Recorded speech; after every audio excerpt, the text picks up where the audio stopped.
नमस्कार दोस्तों, आप सभी का स्वागत है मेरे YouTube चैनल मधु एबट में। आज हम क्रिया के भेद के विषय में पढ़ेंगे। पिछली वीडियो में हमने क्रिया के विषय में पढ़ा था, इस वीडियो में हम क्रिया के भेद पढ़ेंगे। वैसे तो क्रिया के बहुत सारे भेद होते हैं, लेकिन इस वीडियो में हम कर्म के आधार पर क्रिया के भेद पढ़ेंगे।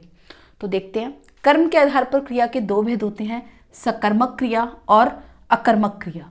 सकर्मक क्रिया, जैसा कि नाम से ही पता चल रहा है, सा का मतलब होता है साथ में, यानी कि जिन वाक्यों में कर्म के साथ क्रिया होती है, यानी कि जो क्रिया कर्म के साथ होती है, सा मतलब साथ में होती है, उन्हें हम सकर्मक क्रिया कहते हैं।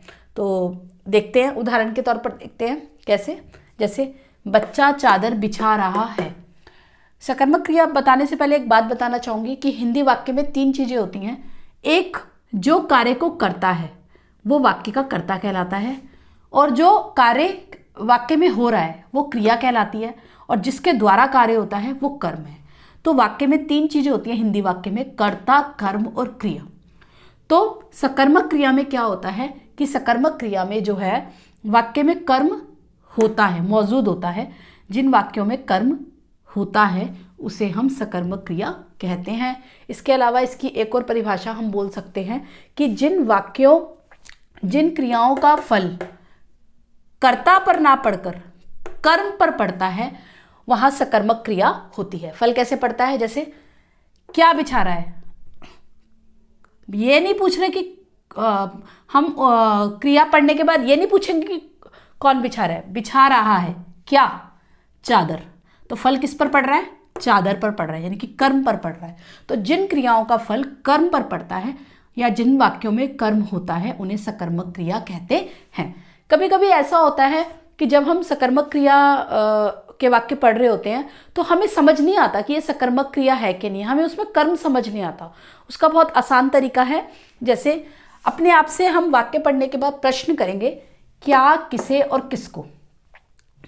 क्या और इन तीनों में से हमें जिसका भी उत्तर मिल जाए यानी कि वो सकर्मक क्रिया है। जैसे कि क्या बिछा रहा है? चादर बिछा रहा है। तो हमें इसका उत्तर मिल गया, क्या बिछा रहा है? चादर बिछा रहा है।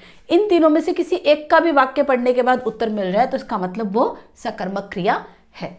सकर्मक क्रिया दो तरह की होती है, एक होती है एक कर्मक क्रिया, दूसरी होती है द्विकर्मक क्रिया।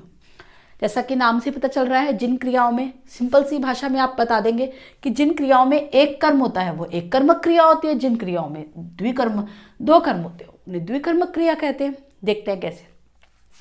जैसे ये जो तीन प्रश्न है इनमें से किसी दो के भी अगर उत्तर मिल जाए तो इसका मतलब वो द्विकर्मक क्रिया है।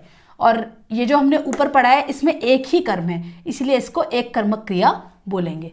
लेकिन नीचे वाले में आप देख रहे हो कि दो कर्म है। जैसे दुकानदार क्या है? वाक्य का कर्ता है।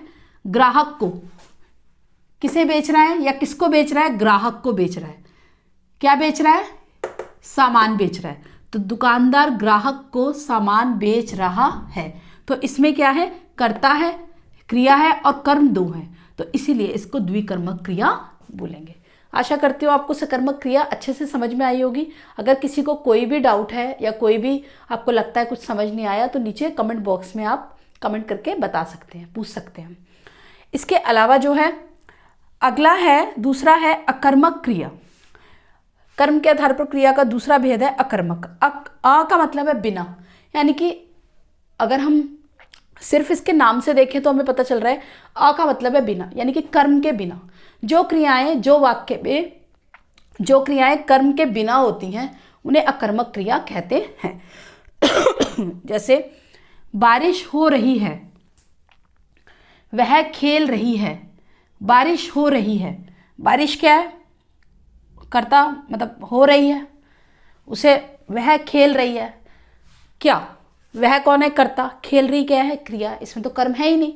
और ये जो प्राकृतिक तौर पर जो चीज़ें होती हैं, बारिश का होना, बादल का गरजना, ये सब अकर्मक क्रियाएं होती हैं, क्योंकि इन्हें कर्ता नहीं, इन्हें मतलब ये अपने आप ही होती हैं। जैसा कि मैंने क्रिया में पिछली वीडियो में भी बताया था कि कुछ क्रियाएं अपने आप होती हैं प्राकृतिक तौर पर। तो बारिश होना, बादल गरजना, ये जो प्राकृतिक क्रियाएं हैं सारी अकर्मक के अंतर्गत आती हैं। इसी तरीके से वह खेल रही है, तो वह खेल रही है, हमें ये नहीं पता चल रहा कि वो जो क्रिया कर रही है वो किस चीज़ से कर रही है। वह बैट से खेल रही है, बॉल से खेल रही है या खिलौने से खेल रही है, किसके द्वारा वो क्रिया को कर रही है, यानी कि इसमें कर्म नहीं दिया हुआ। और इस तरीके से ये जो है अकर्मक क्रिया है, क्योंकि इन दोनों क्रियाओं में ही कर्म नहीं है। तो इनका जो जैसे यहाँ पर जो क्रिया का फल है ये कर्म पर नहीं पड़ रहा, क्योंकि कर्म तो है ही नहीं, उस पर कैसे पड़ेगा। तो हो रही है, क्या हो रही है, बारिश हो रही है, यानी कि कर्ता पर फल पड़ रहा है। खेल रही है, क्या खेल रही है, कौन खेल रही है, वह खेल रही है। तो इसका जो फल है वो कर्ता पर पड़ रहा है, कर्म पर नहीं। तो जो क्रियाओं का फल जब कर्ता पर पड़ता है और क्रिया में कर्म नहीं होता, वाक्य में कर्म नहीं होता, उसे अकर्मक क्रिया कहते हैं। तो इस तरीके से ये थी हमारी अकर्मक क्रिया। मैं एक बात और बताना चाहूँगी, जैसे हंसना, रोना, इस तरीके की जो क्रियाएं होती हैं जो अपने आप होती हैं, हंसना, रोना, तो ये भी अकर्मक क्रिया के अंतर्गत आती हैं। तो जिन क्रियाओं में कर्म नहीं होता, अर्थात क्रिया का फल कर्ता पर पड़ता है, यानी कि कर्म पर ना पड़कर, क्योंकि कर्म तो है ही नहीं तो कर्म पर कैसे पड़ेगा, कर्म पर ना पड़कर कर्ता पर पड़ता है, उन्हें हम अकर्मक क्रिया कहते हैं। और ये जो मैंने बताया था ना, क्या, किसे और किसको करके, इन तीनों के ही प्रश्न हमें इन तीनों के ही प्रश्नों के उत्तर हमें इन वाक्यों में नहीं मिलेंगे, इसीलिए इनको अकर्मक क्रिया कहते हैं। तो आशा करती हूँ आपको मेरी वीडियो पसंद आई होगी। वीडियो को लाइक, शेयर तथा चैनल को सब्सक्राइब करना ना भूलें। धन्यवाद।